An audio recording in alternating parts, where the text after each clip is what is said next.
Hello everyone, welcome to programming MBT. Programming এমবিটির এই ভিডিওতে আমরা রিলেশনাল অপারেটরের পার্ট 2 তে আমরা জানবো দুইটা সংখ্যার মধ্যে কম্প্যারিজন, কোনটা বড় লার্জ নাম্বার এবং কোনটা ছোট, সেটা কিভাবে আইডেন্টিফাই করব আমাদের প্রোগ্রামের মাধ্যমে। তো ফার্স্টে আমাদেরকে চলে যেতে হবে আমাদের কোড বক্সে যাওয়ার পর আমরা ফার্স্ট ভিডিওতেই রিলেশনাল অপারেটরের যে সাইনগুলো রয়েছিল সবগুলো দেখে নিয়েছি। Greater than, less than, greater or equal, less or equal, equal sign, not equal sign, সাথে আমরা দেখেছিলাম কয়েকটা স্টেটমেন্ট, কন্ডিশন, সেগুলোই আমরা অ্যাপ্লাই করে একটা প্রোগ্রামও করেছিলাম। সো আজকে আমরা আরো একটি প্রোগ্রাম করব যেখানে দুইটা নাম্বার আমরা ইউজারের থেকে ইনপুট নিব এবং ইউজার থেকে ইনপুট নেওয়ার পর সেই নাম্বারগুলোর মধ্যে কোন নাম্বারটা সব থেকে বড় সেটা আমরা খুঁজে বের করব। ওকে, সো ফার্স্ট আমাদের একটা নতুন ফাইল তৈরি করে নিতে হবে। সো আমরা লার্জ স্মল সেভ করলাম। ওকে, তারপর আমাদের বেসিক সিনট্যাক্সটা লিখে নিলাম।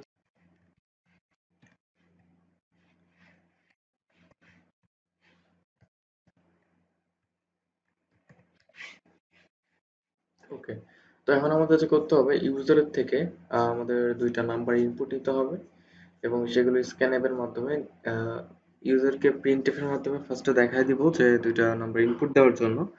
দেন আমরা স্ক্যানএফ এর মাধ্যমে দুইটা নাম্বার ইনপুট নিয়ে নিব। ওকে, তো আমরা করে ফেলি। So printf enter two number.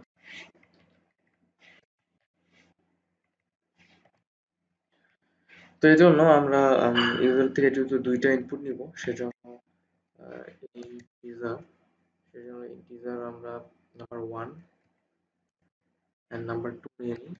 যেহেতু দুইটা নাম্বারের মধ্যে কম্পারিজন করতেছি আমরা, এটা নেওয়ার পর আমরা স্ক্যানএফ ইউজ করব। এখন স্ক্যানএফ %d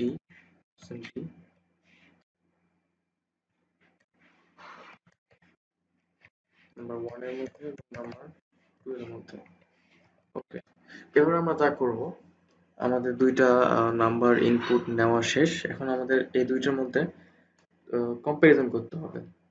তো সেজন্য আমরা কি করতে পারি যে ফার্স্ট একটা ইফ কন্ডিশন নিতে পারি।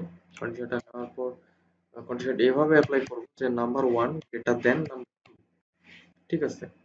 যদি এটা ট্রু হয় দেন আমরা প্রিন্ট করে দিব যে লার্জ লার্জ নাম্বারটা হচ্ছে আমাদের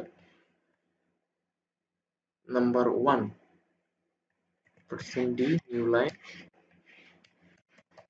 নাম্বার 1। আচ্ছা, এরপর আমরা আবার ইউজ করব যে আহ, নাম আহ, আবার if নিব। if নিয়ে আবার দেখাবো যে number 1 is less than number 2। এবার যদি বিপরীতটা হয়, নাম্বার 1 লেস দেন নাম্বার 2, দেন আমরা প্রিন্ট করব যে আমাদের অ্যান্সারটা হচ্ছে নাম্বার 2, নাম্বার 2 হচ্ছে বড়।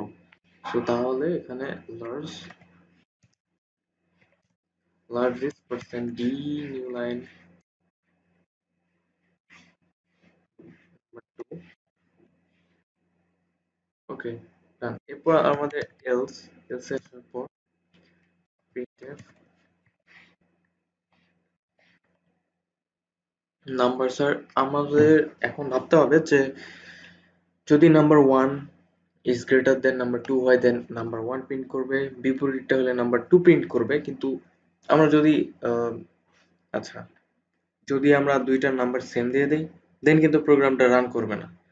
তো সেক্ষেত্রে আমরা কি করব যে যদি দুইটা সেম হয় সেজন্য একটা অপশন রাখতেছি, নাম্বার আর equal. Okay, so that's it. এখন আমরা যদি প্রোগ্রামটা আমাদের রান করি,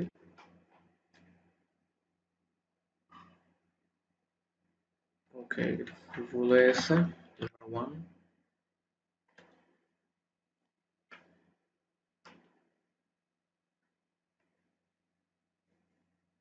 একটু টাইম নিচ্ছে। সো এখানে আমাদের একটা নাম্বার ইনপুট দিতে বলতেছে। সো আমরা যদি ফার্স্টে দিই 5 এন্ড সেকেন্ডে দিই 6, দেন আমাদের লার্জ নাম্বারটা 6 দেখাচ্ছে। দ্যাট মিন্স আমাদের লার্জ নাম্বারটা হচ্ছে নাম্বার 2, দ্যাট মিন্স 6, যেটা আমরা দ্বিতীয়তে ইনপুট দিয়েছিলাম। আবার আমরা ট্রাই করি। এবার আমরা 6 আগে দিই এবং 5 পরে দিই। সেক্ষেত্রে আমাদের ফার্স্ট নাম্বার, সরি, এখানে একটা প্রবলেম হয়ে গেছে কি, যে আমাদের সবকিছুই এখানে প্রিন্ট করে দেখাচ্ছে। আমাদের একটা স্টেটমেন্ট এখানে অ্যাপ্লাই করতে হবে, একটা ব্রেক কন্ডিশন অর সামথিং যদি এখানে না নেই, দেন এটা দেখাতেই থাকবে একটার পর একটা, সবগুলোই প্রিন্ট করে যাচ্ছে।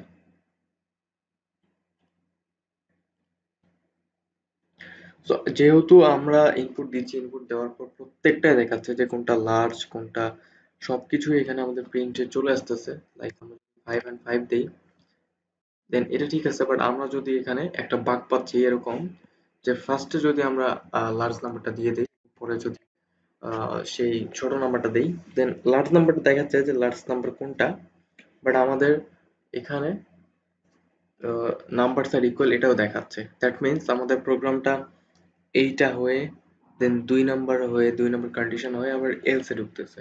তো সেজন্য আমরা যা ইউজ করব, এলস, এলসিপি ইউজ করলে আমাদের প্রোগ্রামটা ফার্স্টে ইফে আসবে। যদি এটা ট্রু না হয়, দেন এলসিফে যাবে।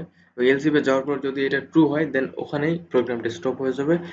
এলসে আসার আর কোনো প্রয়োজন নেই। সো আমরা যদি আবার প্রোগ্রামটা রান করে দেখি, আমাদের নাম্বার ওয়ানের ভ্যালুটা 6 দেয় এবং পরে 5 দেয়, এবং এবার দেখেন কারেক্টলি শুধু লার্জ নাম্বারটা দেখাচ্ছে এখানে, এই নাম্বারটা প্রিন্ট করছে না। সো এভাবে আপনারা দুইটা নাম্বারের কম্পারিজন করতে পারেন যে কোন নাম্বারটা বড় বা কোন নাম্বারটা ছোট। এখানে আমরা আরেকটু ভালো করে লিখে দিতে পারি, নাম্বার 1 লার্জ, এন্ড এটার ক্ষেত্রে নাম্বার 2 ইজ লার্জ। সো এবার দিলে আমাদের অ্যাকচুয়ালি আমাদের ইনপুট দিচ্ছি, বাট ইউজার যে রেজাল্টটা শো করতেছে এটা থেকে কোন নাম্বারটা করতেছে সেটা অ্যাকচুয়ালি বোঝা যাচ্ছে না। সো এবার correctly সবকিছু বোঝা যাচ্ছে। সো এই ছিল আজকে আমাদের রিলেশনাল অপারেটরের ভিডিও। আশা করি যে ভিডিওটা ভালো লাগছে। ভিডিওটা ভালো লাগলে অবশ্যই লাইক দিবেন। এরকম আমরা ভিডিও পাওয়ার জন্য সাবস্ক্রাইব করে আমাদের সাথে থাকুন। ধন্যবাদ।